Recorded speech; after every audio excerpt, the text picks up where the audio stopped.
જામનગરમાં કિશન ભરવાડને હિન્દુ સેના દ્વારા પુષ્પાંજલિ। ગુજરાતના ધંધુકામાં કિશન ભરવાડની થયેલી હત્યા એક ધર્મ આધારિત હત્યા હિન્દુ સેનાએ ગણાવી છે અને હિન્દુઓને ઝડપી ન્યાય માટે હત્યારાઓને ફાંસીની સજા માટે માંગણી કરી। આજના સમયે સનાતન હિન્દુત્વનું કામ કરવું એટલે જીવના જોખમ પર કામ કરવું તે સાબિત થઈ ચૂક્યું છે। 25 જાન્યુઆરી 2022ના રોજ સનાતન ધર્મના પ્રચાર માટે ધંધુકા ગામના કિશન ભરવાડ પોતાનો વિડીયો સ્ટેટસમાં મૂકી પોતાના ભગવાનના ગુણ ગાતો હતો ત્યારે જેહાદી માનસિકતા ધરાવનારાઓના પેટમાં તેલ રેડાયું। કિશન ભરવાડ પર ફરિયાદ દાખલ કરાવી। એટલું જ નહીં, ફરિયાદ કર્યા પછી તેમનો માફીપત્ર પણ લખાવ્યો।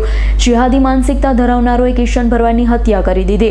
સરેઆમ અવગણના પાત્ર છે। હિન્દુ સેના આ હત્યાને ક્યારેય પણ ભૂલી શકશે નહીં। ગુજરાતના ધંધુકામાં કિશન ભરવાડની થયેલી હત્યા એક ધર્મ આધારિત હત્યા હિન્દુ સેનાએ ગણાવી।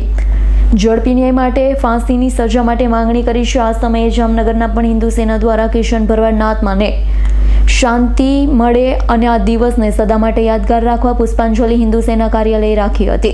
હિન્દુ સેના સૌરાષ્ટ્ર મંત્ર મયુર ચંદન જિલ્લા પૂર્ણકાલીન કિશન નંદા ગુંજકારિયા કુમાર ચાવડા અજય પરમાર દિલીપ ચાંદલિયા હેપી પ્રજાપતિ ચિરાગ ભટ્ટ સહિત અનેક સૈનિકોએ પુષ્પાંજલિ અર્પણ કરી।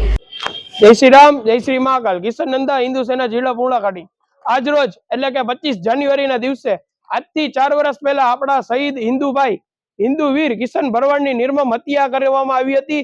જેહાદી માનસિકતા ધરાવનારા લોકો જે પાકિસ્તાન સાથે જોડાયેલા હતા તે લોકોએ કિશન ભરવાડની હત્યા કરી હતી કારણ કે તેમણે એક સ્ટેટસ મૂક્યું હતું કે કાળિયો ઠાકર જગતનો બાપ છે, જે એક સત્યવાદ છે।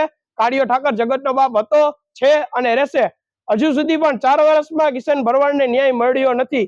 અમે હિન્દુ સેના અને તમામ સનાતની હિન્દુ ભાઈઓને ભારતની ન્યાય સંહિતા અને સંવિધાન પર પૂરો ભરોસો છે। આજ નહીં તો કાલ કિશન ભરવાડને ન્યાય મળશે, પણ આ ન્યાય ઝડપી મળે અને જે આ જેહાદી આતંકવાદીઓ છે તેમને કડકમાં કડક સજા થાય અને ફાંસીની સજા થાય તેવી અમારી હિન્દુ સેનાની માંગ છે। અને આજના દિવસે અમે કિશન ભરવાડને પુષ્પાંજલિ કરી અને આ દિવસ સમર્પિત કરી છે। જય શ્રી રામ। હર્ષલ કંદેડિયાનો રિપોર્ટ S9 ન્યૂઝ જામનગર। અમારી તમામ માહિતીથી અપડેટ રહેવા માટે જોડાયેલા રહો S9 ન્યૂઝ સાથે।